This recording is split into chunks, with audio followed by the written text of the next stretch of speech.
Every year, thousands of parents sit at their kitchen tables trying to Google the same question, which is, how do I actually prepare my child for the 11 plus exam? Many of them realize, sometimes a little too late, that this exam isn't what they expected. I don't think any parent would have heard the long form of FSCE so many times the new style FSCE examination is concerned, based on what exactly we read on the CCHS web portal, as well as on the familiarization guide.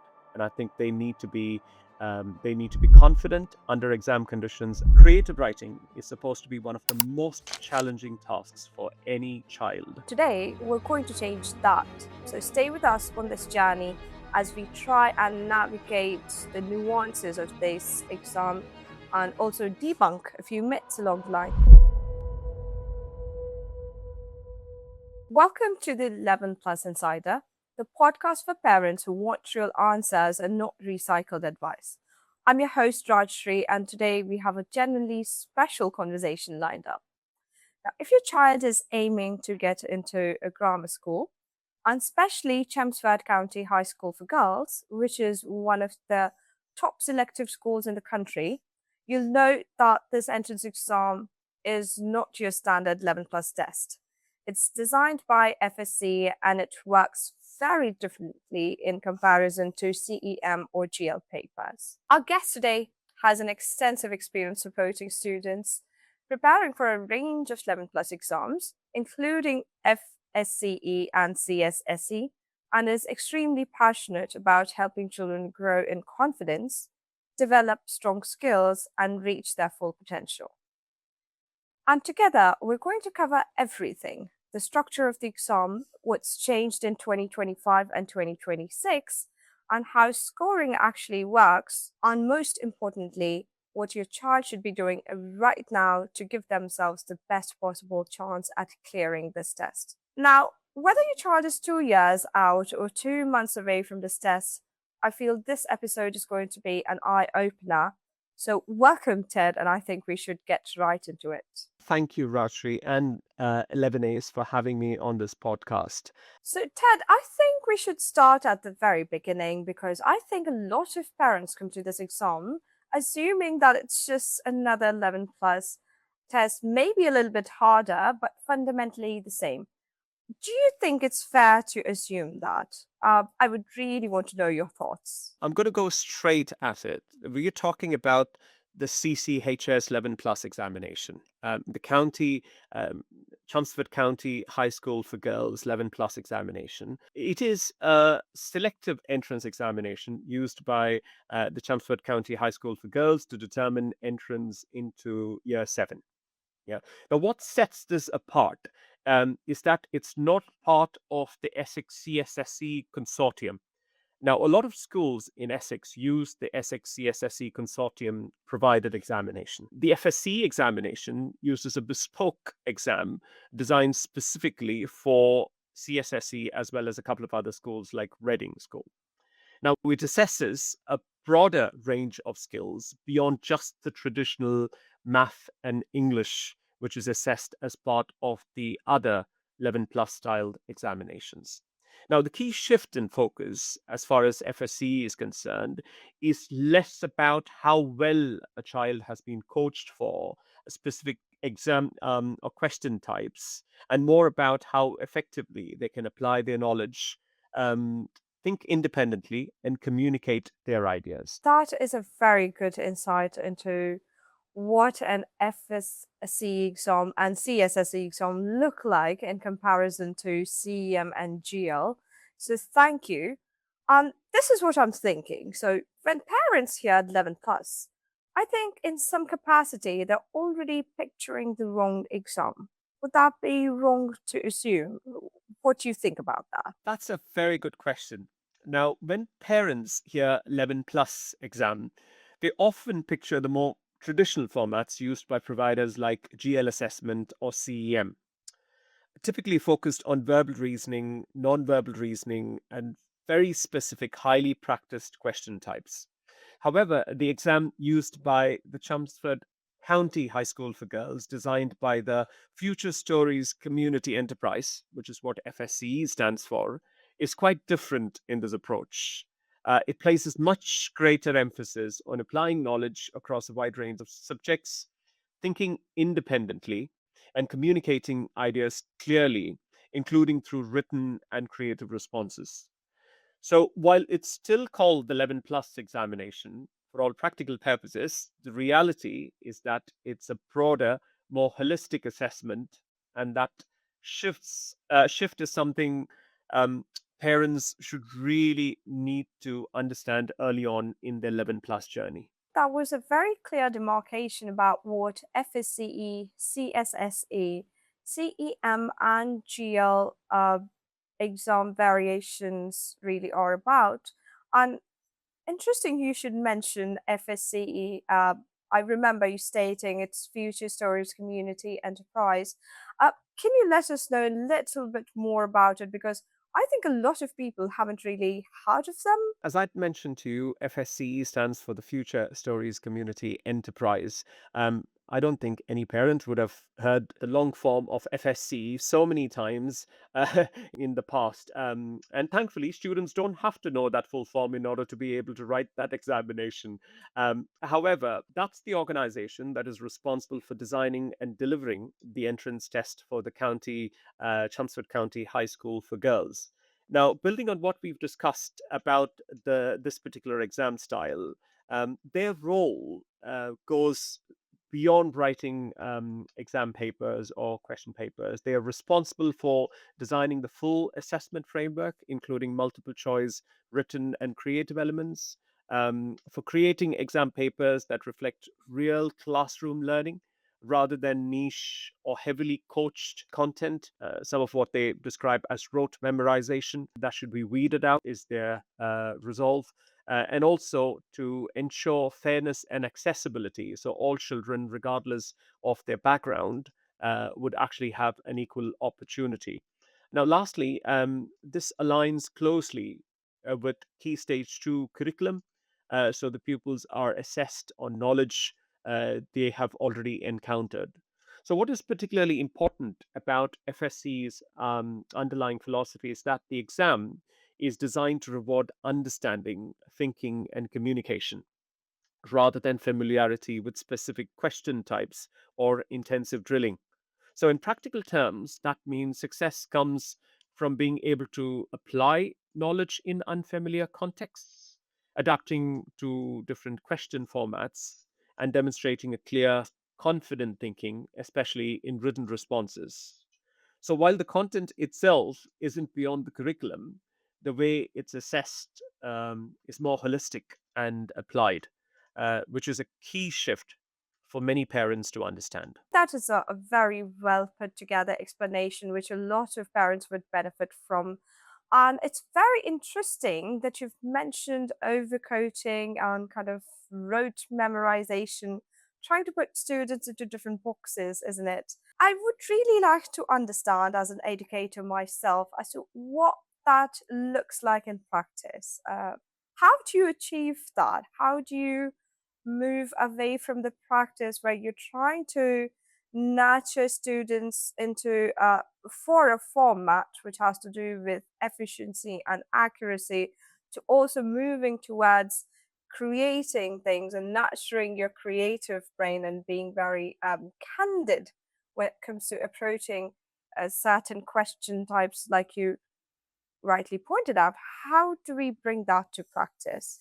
I think the only way in which you could bring that to practice is by making sure that you do well in school, make sure that you do well in your Key Stage 2 curriculum, um, do well in all the subjects that are there in school, and also to have some key elements to learning, especially when it comes to numeracy and literacy. For instance, as far as English is concerned, to be able to read regularly, I would definitely recommend students to have at least 30 minutes of reading, whatever is their favorite book, because you tend to learn quite a lot of these things through books. Reading is one of the most important things that I would recommend for anyone who's taking the 11 plus examination, and it has to be an essential part of their daily routine.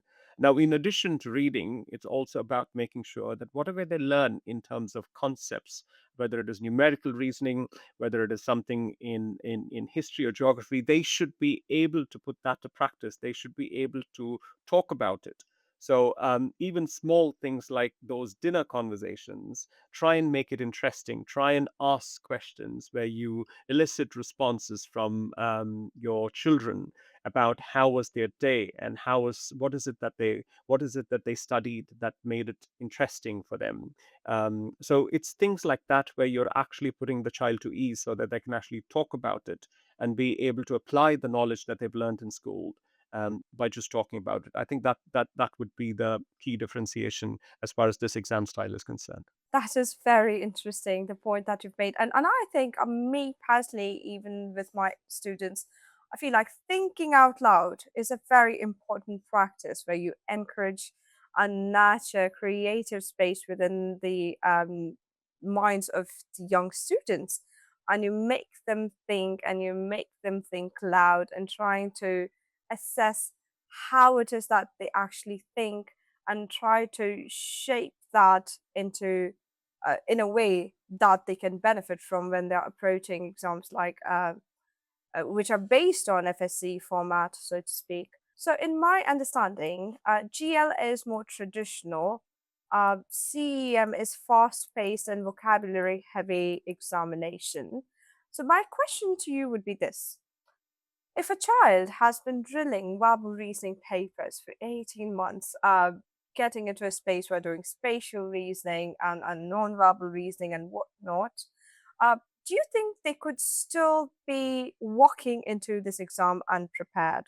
What are your thoughts? FSCE as an examination is quite different to both GL and CEM, as I've mentioned in the past, and as you've alluded to. Now, just to kind of put things in context, now GL examination, it's quite a traditional type of examination. It often includes verbal, non-verbal reasoning. CEM, as you have mentioned, is more fast-paced. Timing and accuracy are really important.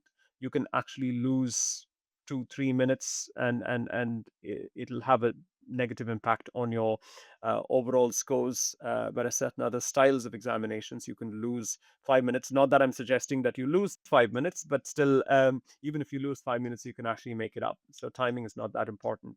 CEM, by the way, was meant to be designed to be tutor proof, as it were, in more ways than one, and vocabulary heavy, as you've mentioned. But CCHS have actually moved away from CEM since it became online only. Now, the FSC examination, coming back to what we were discussing, is meant to be. This is the first time that children will be taking this new style FSC examination. They have been taking FSC examination, but this new style FSC examination is meant to be a broader curriculum based and multi formatted examination. Now, if someone's going to tell you, I know exactly what that format is, please don't believe them. There is no one who knows the exact format of how exactly the FSC examination would be. And this is the first year that this style of examination is going to happen. Now, all the information that parents need are on the CCHS website in terms of how this examination will be. Now, it would include, based on the familiarization guide, we will go into that a little bit later, but the biggest difference in FSD is that it includes multiple choice subjects beyond English and math. Or rather, let me say, it's meant to include multiple choice exams beyond English and maths based on the information that we have on the County Girls Grammar School website. It should combine multiple choice written and creative tasks, and it should focus on thinking, reasoning, and communication. So these are the broad spectrum of things that parents should get their children to concentrate on as part of their daily learning activities. So I think the key highlights for this exam is definitely going to be a broad curriculum, multi-formatted, which would have an extensive array of examination models, including test models rather, including multiple choice questions, and you have written responses and creative tasks and whatnot. So if you really are trying to mold your child into a certain vessel that wouldn't help, isn't it? Um, okay, that I think was a wonderful insight. And I think as tutors and as parents, we could all benefit from that information. Um, I would want to come down to the part where you're saying no one truly has a clear understanding of what it is right now, and that would be a few more changes coming in. Can we start talking about those changes that we can observe in year 2025 and 2026? Uh, and I'd like to know what you feel about it. What's new? What's really changing?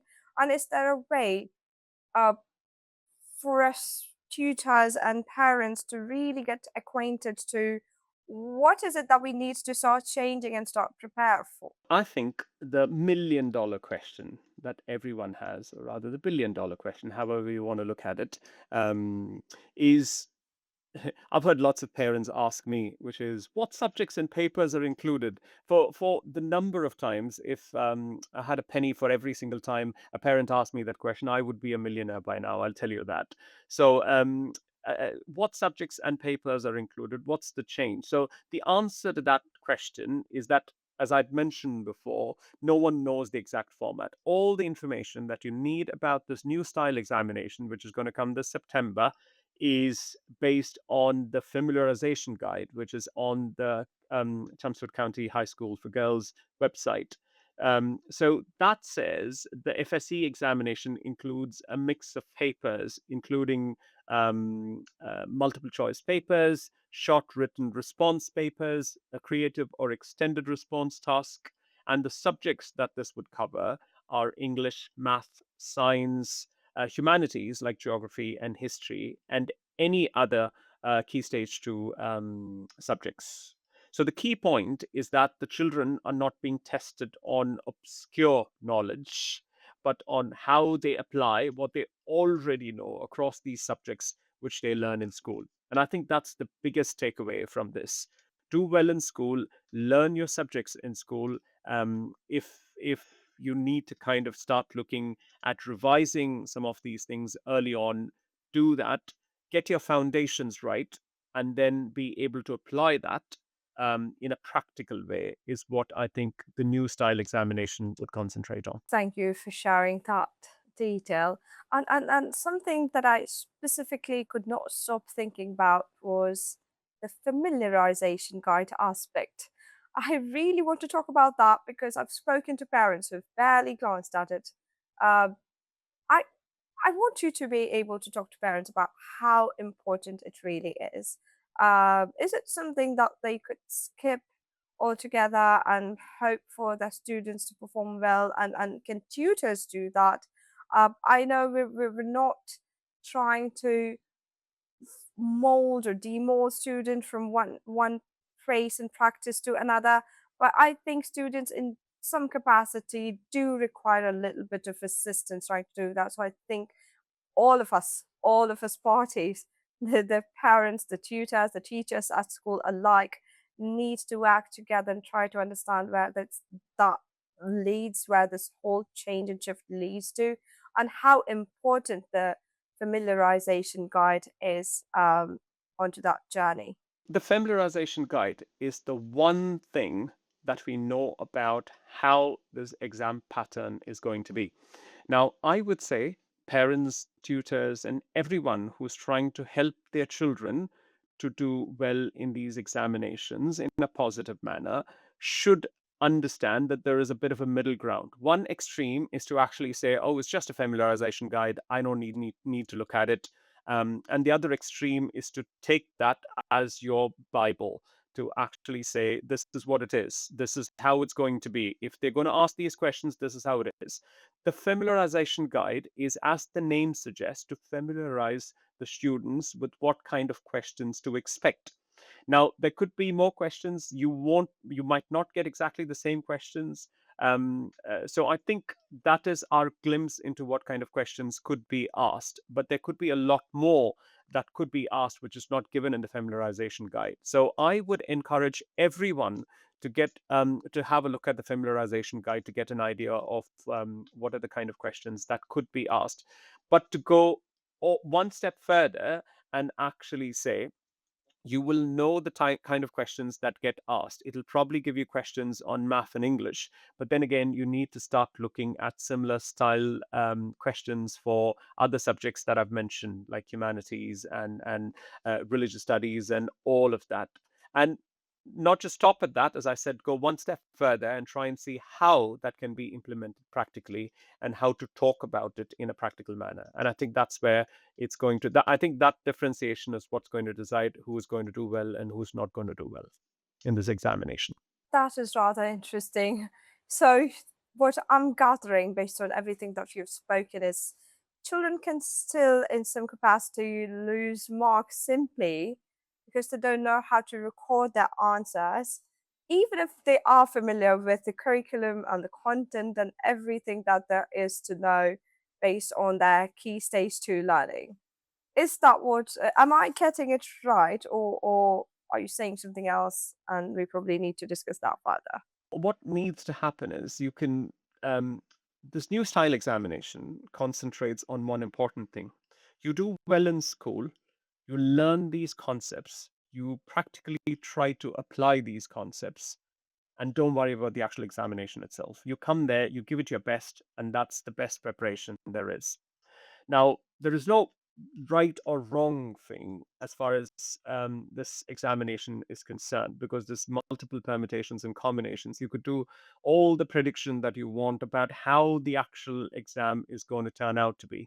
And if there is a crystal ball for that, I'm sure that that'll be in great demand, which should actually tell us what is the format and how to prepare for it. The idea is to make sure that whatever you learn in school is learned in a thorough manner. Learn the foundations, learn actual foundations. For instance, in math, learn your proper concepts, number systems, and fractions, decimals, percentages, all of that. Learn the concepts, but learn to use those concepts in a practical manner. In English as well, it's not just about reading for pleasure, but read to understand. Think about how exactly you can paraphrase what you've read. Think about how you can put forth your ideas in a coherent manner. Think about how you can actually use varied vocabulary to explain the finer shades of meaning.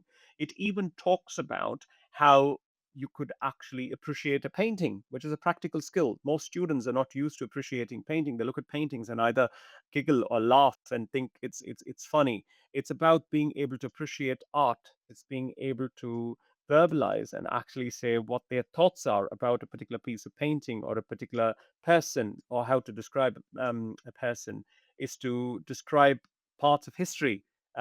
So it's about that practical element of it. And I think that's where parents, tutors, and everyone who's helping children in this 11 plus journey should concentrate on and give them a sense of direction as to where they need to go to.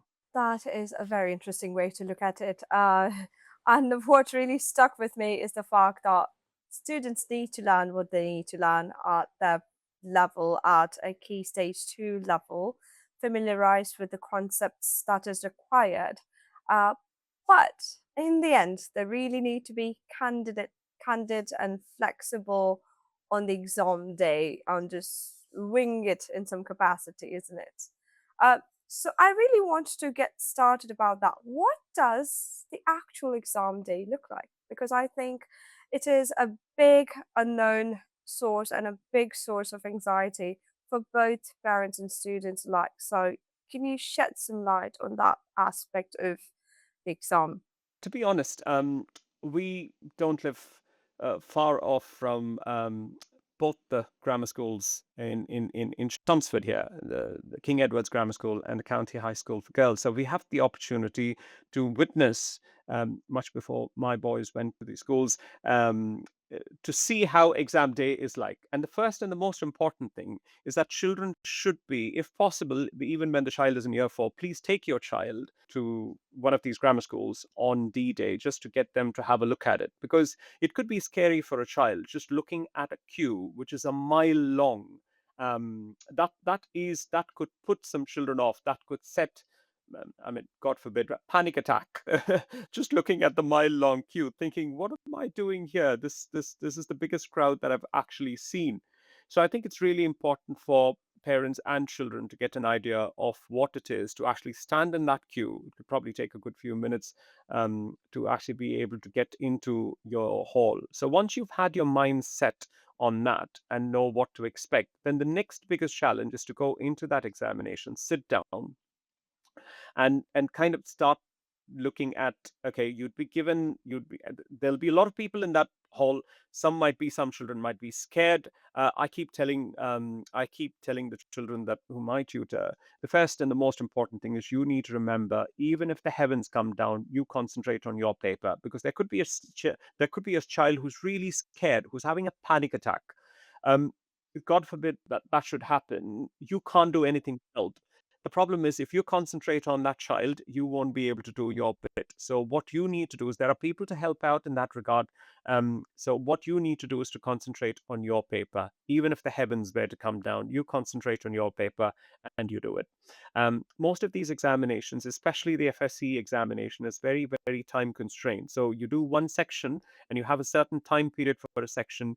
You finish that section, you can't come back to that section. So, you need to give maximum attention and try and finish the questions on time. Most children have a bit of an issue with finishing on time because they spend too much time thinking about a particular question, or sometimes start off with the hard questions. Always, this has been mentioned multiple times, and you already probably know this. Try and look for questions which are easy to answer and answer them. Doing that would encourage the child, that would motivate the child. Picking a difficult question would demotivate the child in more ways than one. So pick questions which are easy to answer in a section and start doing that. That would build your motivation up to try and answer those more challenging questions. Now, it's really important. Um, Other than these, it's really important to listen to the audio instructions. So there will be audio instructions given to the children. They need to really pay attention and listen to the audio instructions. Complete the different types of answer sheets, like multiple choice and creative writing things. Complete the different answer sheets. They need to be able to move between different exam formats, like multiple choice to written to creative writing. That's going to be one of the biggest challenges. So, so the actual exam, to sum it up, is multiple papers sat in sequence, each around 30 to 45 minutes. And the way I see it, one of the biggest challenges is maintaining and managing the focus and energy across the full test session. If children can achieve that, we have a winner there. Absolutely, I could not agree with you more than I already do.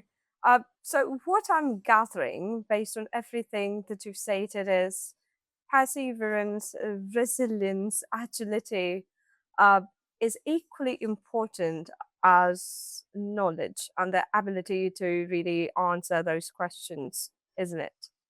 Absolutely, without a question. I think one has to be agile. As I said, as I've repeatedly stated, you need to be able to be so agile that you're able to move between the different exam patterns, and be comfortable with taking those exam patterns, accurately answer your questions, to be able to adapt your answers to the situation. So, being agile is going to be one of the key things in the new style examination. And while we're talking about the paper and the exam day, there's something that really struck a chord in my brain, and which is, can you retake this exam at all? I don't think that students can retake it. So it's a one shot per admission cycle kind of a thing where you go at it, you get it, you get it. If you don't, you don't. Absolutely, and that's what makes it really challenging and sought after, because the thing is, it's a one time attempt. If you take it once, and once you've taken it, you don't get an opportunity to take it again. And if there might be parents who are thinking, what if they don't take it, what if they miss it once, I can get my child to appear the second time around. Unfortunately, that's not what happens in 11 plus examination. You take it once, you either get it or you don't get it. Of course, so it's a use it, lose it kind of a situation, I believe. Okay. Now, since we've talked about examinations, I think I want to peruse over the fact that how performance or how a preparation translates into an offer from a grammar school. Because I feel like there's a lot of mystery, there's a lot of hush hush thinking, speculating, and assuming going on, where we can't really say for sure. I don't think a lot of people can say for sure that, this is the code, this is your treasure, use it, and then you're going to get through this exam. We don't have that magic elixir yet.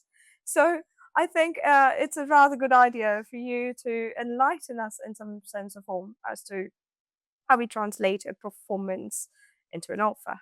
No one can particularly say what that exam format is going to be. No one knows the magic mixture. If someone says they do, stay far away from them as much as possible, because no one should know that. No one knows that. There's no insider information for people to do insider trading, as it were. So there's no insider information. If someone says, "I know the format," once again, I'm telling you, or "I think we have a fair idea how it is, this is how it's going to work," please stay as far away from them as possible. The reality of the matter is no one knows what this new format holds, and that's what the exam pattern is meant to be. Now, the way in which we can help the children be their best in the examination is by making sure that we do the basics right, which is let them learn the foundations right. All children should know their foundations: numeracy skills, literacy skills, humanities, all other subjects in school. So we can actually help them with those things, make sure that those are, we help them with the translation of those theoretical skills into practical skills. As I said, things like reading, paraphrasing, being able to put forth a point, being able to speak for and against something. Like, you have these debates. Let the children take part in debates. Test their understanding of things, quiz them, ask them to do the calculation.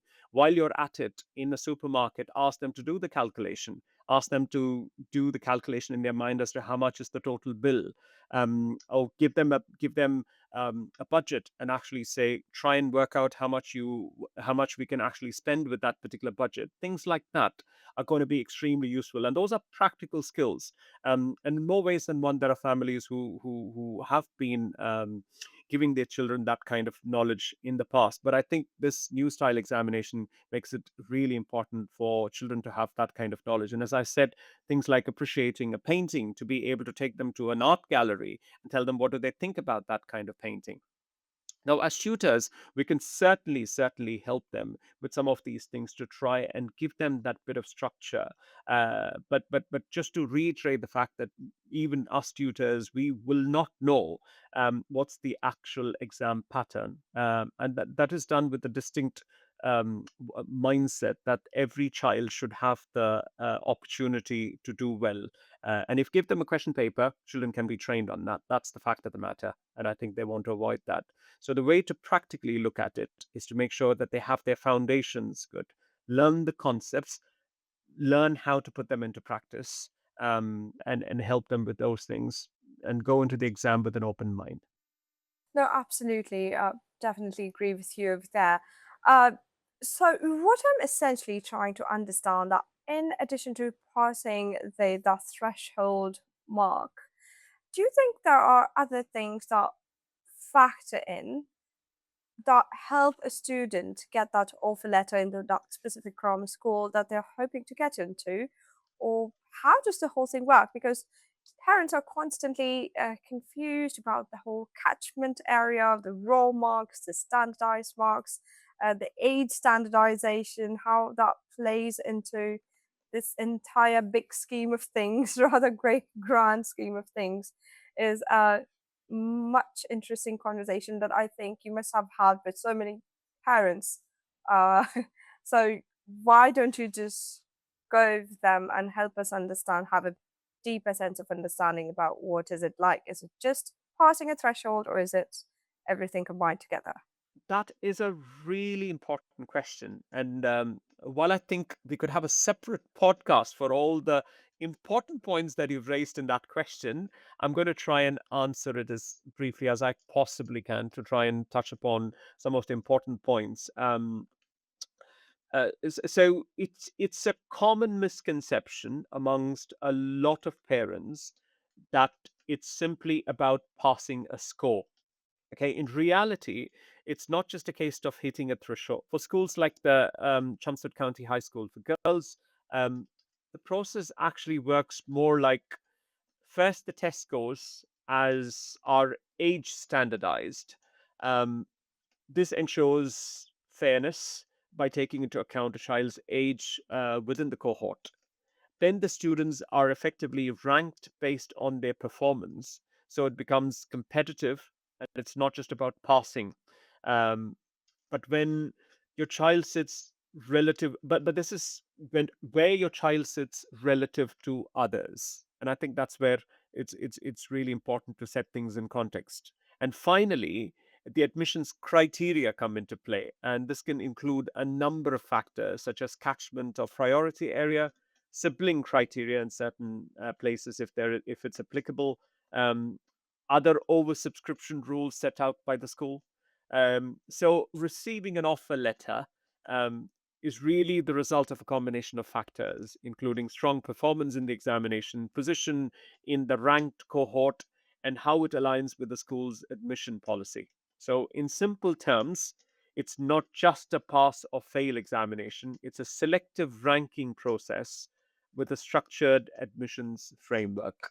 Um, I'm going to stop at that. As I said, we could have this as a completely different podcast where we could unravel each one of these points at great length.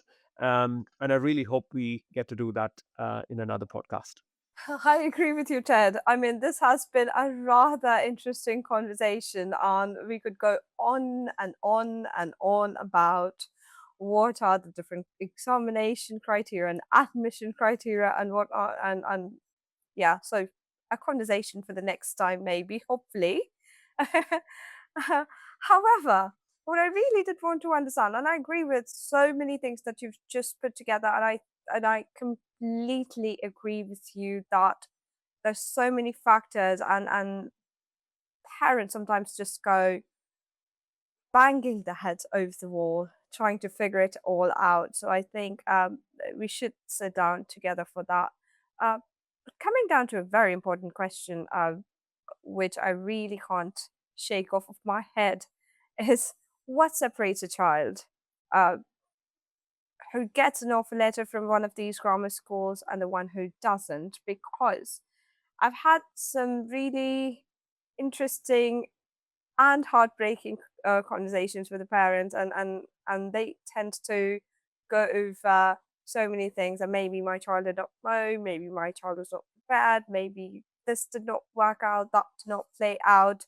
And as a person who has been, as an expert rather, has been going over these different and varied formats of 11 plus, you've been also assisting the parents throughout the journey. What is it that you think that sets the two groups of students apart? That's another brilliant question. And the honest answer is that it's rarely just one factor. For a school like County High School for Girls, what tends to separate the two groups is a combination of performance, consistency, and confidence under exam conditions. Now, first of all, it comes down to relative performance. Now, this is a competitive examination, so children are effectively ranked. Those who receive offers tend to be ones who perform consistently well across all sections, not just strong in one area, but solid in English, maths, and any written or creative components. The second factor is about the application knowledge. Many children know the content, but the ones who stand out are those who can apply it to unfamiliar questions, interpret what's being asked accurately, and avoid careless mistakes. Now, the third thing would be confidence in the exam format or confidence with the exam format. The FSCE style includes multiple formats, including multiple choice questions, written answers, and creative tasks. So the children who are comfortable switching between these different formats tend to perform better because they don't lose marks on technique or uncertainty. The fourth one is quality of written and creative responses. This is often a key differentiator, in my opinion, because when you give a clear explanation, and the answers are structured properly, and strong vocabulary is actually used, that can make a real difference, especially when many candidates are closely matched academically. So finally, the exam day factors. The exam day plays, we spoke about that, it plays a key factor. You might be completely prepared, you will have everything going for you. But on the exam day, if things take a turn for the worse, and God forbid if that would be the case, that would be quite difficult to get away from. So it's really important on the exam day to think about time management, to think about focus and staying calm under pressure. All of these play a big role, um, even with well prepared students who can underperform when they feel overwhelmed or rushed.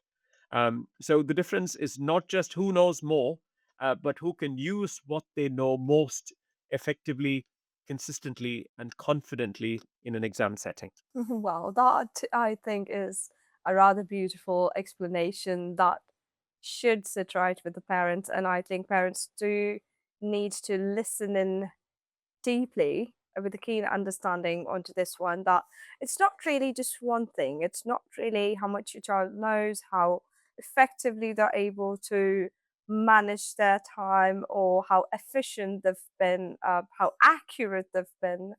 Things could really go south if it does go south. But I think my takeaway from this is going to be, especially for the parents who are listening to this, and maybe their child is in year four, maybe they're in year five. Uh, I think we should be talking about something that they can start with and probably build onto it, probably navigate through waters, these unknown waters, and use certain tools such as time management and consistency and confidence.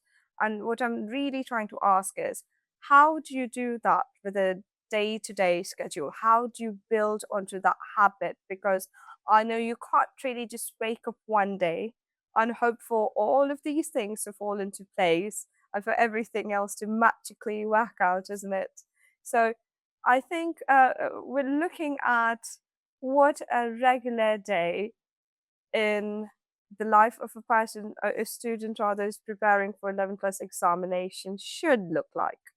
A typical day for a child preparing for 11 plus examination, especially for schools like the Chelmsford County High School for Girls or the King Edward's Grammar School or other top grammar schools, should actually look quite normal, in my honest opinion, with a few purposeful additions rather than anything overwhelming, to be honest. First and foremost, school should come first. A child should be fully engaged in their primary school, listening carefully, completing their work to a very high standard, and building those strong foundations in English and maths, as I've repeatedly mentioned during this podcast. After school preparation should be after school preparation should be focused but not excessive. In most cases, probably about an hour to hour and a half of structured work is more than enough when used effectively. In Once again, in my opinion, this uh, might include a reading for about 30 minutes, a mix of fiction and non-fiction, math practice for probably about 30 to 40 minutes, focusing on fluency and problem solving, English or writing tasks for about another 20 to 30 minutes, I would say. Things like comprehension, vocabulary, and short written responses. Informal learning also plays a very important role, which shouldn't be overlooked. It is often overlooked, but it's a very, very powerful way of making sure that you drill in those things which are required. So, as I'd mentioned to you, discussion during during dinner or breakfast, for that matter, um, asking why and how questions, that is very, very important. As parents, as tutors, as guardians for children, I think it's really important for us to ask those questions, because those are the questions which force the children to think, And thinking is something that every child should be able to do. And it's that thinking and being able to kind of verbalize those answers in a coherent manner, which is going to be really important. And as I and while doing that, you need to encourage the children to explain their thinking. It's not just about. I often tell my students, I don't want to know the answer. I want you to know. I want you to be able to explain clearly how you got to the answer. What method did you use? What were you thinking? And I think that's going to be the key differentiation between someone who's going to be uh, meticulously working towards these examinations, to have that confident approach towards things. So asking the why and how questions, encouraging children to explain their thinking, as I'd mentioned, this directly supports the kind of applied thinking and communication skills needed for exams like the FSCE examination. And if a child is actually receiving um, support of some sort, tutoring, that typically replaces or guides part of their time. So this should ensure that the right areas are being targeted, practice is efficient, and it is purposeful, which is really important because you could just go on and on with the wrong subject. But I think it's really important that for it to be efficient, there is a plan and it's purposefully driven. And the most important thing about all of these things is that progress should be tracked over a period of time. Because unless we track progress, we don't know whether we're progressing or we are regressing or we are stagnant in a particular position. So I think it's really important to do these things. And lastly, I would say it's really important to balance. Time to relax. Children should have the time to relax. It shouldn't be considered as a waste of time. In fact, it should be the opposite is true, which is it should be considered as time for children to rejuvenate and come back. And the more time they spend relaxing in between these hours of studying, the better they will be. Physical activity is really important. I've seen some parents stop children from all kinds of physical activity and just do studying for that 1 year. I think that is a bit too much. They should still continue with the physical activity. If they have a club that they're going to, perhaps you could scale it down to one or two, but don't just completely say no going to any clubs, no physical activity. Just go ahead and learn and learn and learn till the cows come home. And I think that kind of approach would be detrimental in the new setting, in the new style examination that is being planned. And lastly, and the most important thing, in my opinion, is good sleep. I can't emphasize that enough. To be able to sleep well, rest well, get rejuvenated, and that's going to help the children build the focus, confidence, and have that well-being which is required to do well in these examinations. That could not be put together in a more better way. Thank you for such a wonderful reframe. I know we've been talking about the importance of discussion, but some of these pointers really stuck with me. The fact that this practice needs to be consistent, right? Rather than battering your kids day in and day out, you need to have a little bit of relaxation. You need to have a little bit of going over the typical key stage two school centric uh, emphasis and everything that is going on in school, and pair it up with a proper, well rested episode, then have a little bit of discussion, do a little bit of studying, just have a normal childhood. I think what you really try to talk about is the fact that children need to have a normal childhood. But at the same time, it is very important. The consistency and progression aspect of things is really important. You do two tasks a day, but you do that every day. And you should be able to monitor that progression. And I think there has been a lot of debate going on about are the tuitions really helpful? Are the tutors really helping? And I think this is where the school parents and the tutors need to come together to design and structure something that works out for the students, that helps them be more consistent, also have that little bit of break, have a little bit of resting hour so they're rejuvenated and then get back at things the way that it should be.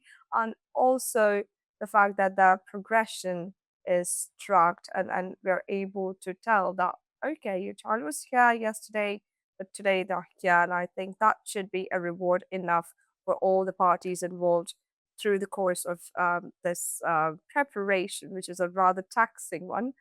Interesting, but a rather taxing preparation if we consider the age group of the students that take this exam to get into some of the most competitive yet rewarding schools that there are around UK. Um, I'm very grateful for your insights. Extremely in agreement with most of the things that we've talked about today. Speaking of, I think I would like to conclude our conversation with a few rather rapid fire questions, which are centered around some of the myths that parents or several other parties, including tutors, tend to have when they're trying to assist these young minds to take those very competitive 11 plus exams. So whenever you're ready, I am, and please let me know if we should go forth with this. Should I be scared about it? Uh,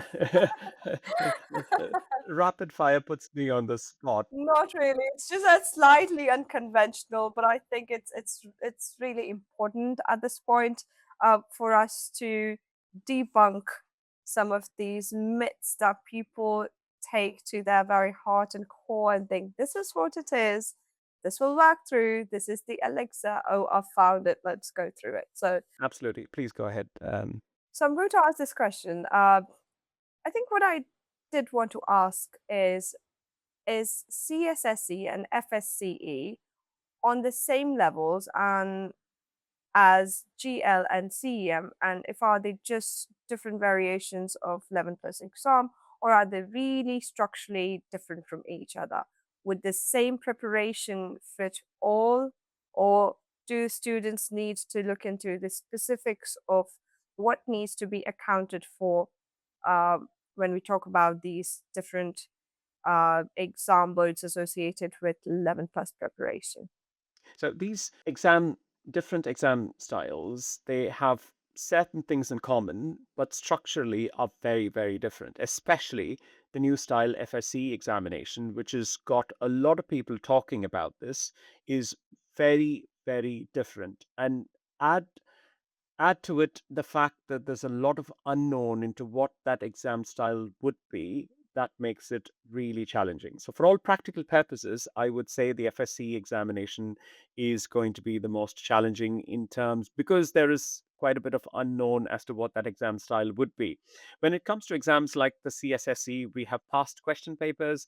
Um, um, Parents are encouraged to go through the past question papers. We go through those question papers to try and familiarize the children with what kind of questions to expect. So it's a lot more easier to prepare for a CSSE examination, given the fact that we know what questions have been asked in the past. GL and CEM as well are going to be slightly more different, but none would be as challenging as the FSC examination, primarily because of that unknown factor and the move towards a style of examination which is going to test them not just on math and numerical and literacy skills, but on all other subjects. Wonderful. I'm literally now going to give you quote unquote statements from some of the parent interactions that I did have. And please let me know if there is some truth to it, if there are absolute myths, and I think that would do. So here comes another one. So if my child is aware of the Key Stage 2 curriculum, they'll be fine and sail through the exam. Is that a truth or a myth? The fact of the matter is, they must also be able to apply it confidently under exam conditions, probably in a practical manner. And I think that is what it would all boil down to as far as the new style FSC examination is concerned, based on what exactly we read on the CCHS web portal, as well as on the familiarization guide. And I think they need to be confident under exam conditions and be able to apply the knowledge that they have. It's kind of partially true. Like the knowledge matters, but is not enough on its own. You need to be able to apply it confidently. Okay, yeah, sure. There you go, parents. The next one has to be the practice papers are the key to success. If you do a lot of them, you'll just be able to clear those 11 plus tests and receive an offer letter. It's true for the CSSE papers because we have the past papers. Parents can actually download some of them for free. The most recent ones, they need to pay for it and be able to purchase it. But for the FSC examination, as we've seen quite a bit in this podcast, there are no official papers. The only glimpse into what that exam could be like is the familiarization guide, which is on the CCHS website. So you don't have any official papers. Understanding the format and thinking skills matters more. And you can't possibly say, I am confident that I know what exactly I'm going to be asked at the examination as far as FSC is concerned. So the best that you could do is to prepare yourself really well, learn the foundations, learn to understand how to implement that in a practical manner, have those dinner table discussions, make sure that you're confident with speaking, being able to express your ideas, and that's the best that you can be to be prepared for that exam day. Now, what about creative writing? There's always this nuance by some of the parents, and you'd be listening to them saying creative writing doesn't really count for much. Is that true? Yeah, so on the contrary, I believe creative writing is one of the most important things. In the previous style examination, or based on the last year's one, um, for the FSC examination, there is one creative writing piece from what we know in the familiarization guide, and it's really important for children to be able to write high quality writing, to be able to use different different vocabulary, to use things like literary devices to explain the finer shades of meaning, and that doesn't come without practice. So I think it's really important for children to do that regular reading, which would give them a glimpse into what kind of different writing styles there are, and to be able to practice the writing on a regular basis. The way I look at it, creative writing is supposed to be one of the most challenging tasks for any child. It becomes a lot more easier if a child is reading on a regular basis. Every single child who loves reading has found creative writing easy. So I think that that is the testament to what reading can actually do. But nonetheless, to reiterate the point, creative writing does matter, and it is an important part of the exam. And if you're able to do really well, your chances of doing well overall increases manifold. No, thank you. I think there is no two way about it. If you are an avid reader, you would be a creative thinker. So I think both of those factors go hand in hand, and I think it's just a cherry on top of cake for students at the age of 9 or 10 writing this test because they've not really had too many experiences, and if you pair it up with an additional source of imagination in the form of reading, in addition to the beautiful brains that they already have and come with, the very imaginative and hyperactive brains. I think a child should be able to do wonders when it comes to creative writing. Challenging, sure, a little challenging because it needs to be directed in a certain way. It needs to have a little bit of structure, but I think as parents and tutors, we should be able to achieve that, which is often associated with a really massive task and a very massive exercise to do with children. Um, and finally, I think I'm leaving the best for the last. The more pressure I put on my child, the better they will do in this test. What do you feel about it? So that comes from a typical thinking that comes from certain parts of the world where pressure equals to better results. The more you put someone under pressure, you would do well. Um, I'm sure people have heard this quite a few times, but I'm going to reiterate it because it's really important to know that children are not pressure cookers. The more pressure you put on them, they don't get they don't get better results. In fact, it has a detrimental effect on their thinking. Um, Pressure does not equate to better results. That's one thing for sure, and I would like to underline that. Give children the capacity to think, give them the space help them with what they need to do. The key differentiating factors as far as better results is concerned is to give them that space to nurture their thinking, give them the tools, ask them the right questions, and be able to support them in whatever they do in their 11 plus journey in a manner that is not adding more pressure than what is already being added as part of their regular school activities. So please don't put more pressure. The exam rewards calm and confident thinkers, is my point. I think that is going to be one of the major and key takeaways of this interaction. Pressure does not equal better results. And I'm going to underline it somewhere and put it together in my notes as well. I think it would apply to both parents and children alike, especially for these young minds that need to be nurtured and not put through a massive amount of pressure that sometimes resonates with some people when they're really trying to get their children into the school.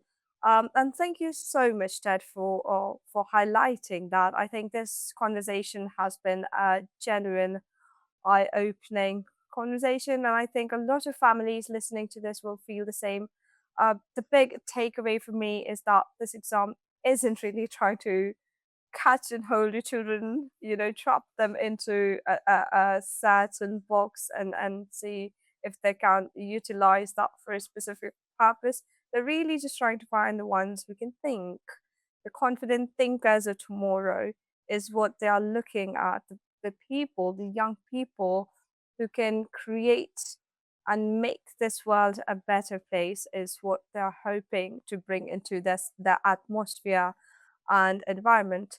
Um, and I don't think that is something that you can prepare for by doing papers alone, by simply putting a lot of pressure on your child.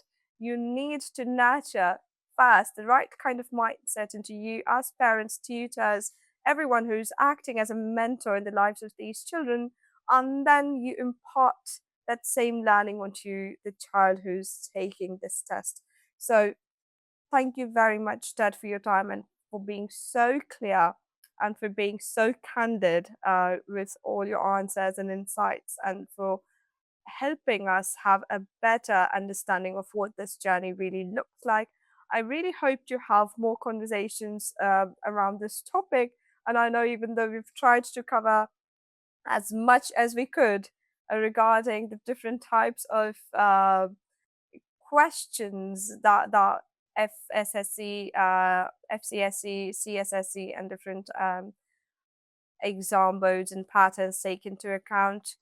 We did go over what is it that the students really need to do, what is it that the parents need to be accounted for, what is it that us tutor need to do, how do we all play our roles into this really big, massive uh, preparation and conversation around the preparation.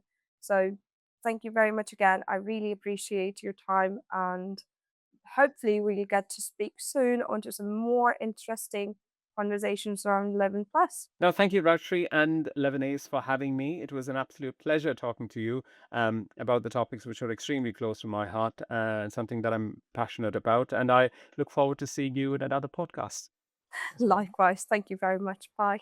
All right. Thank you.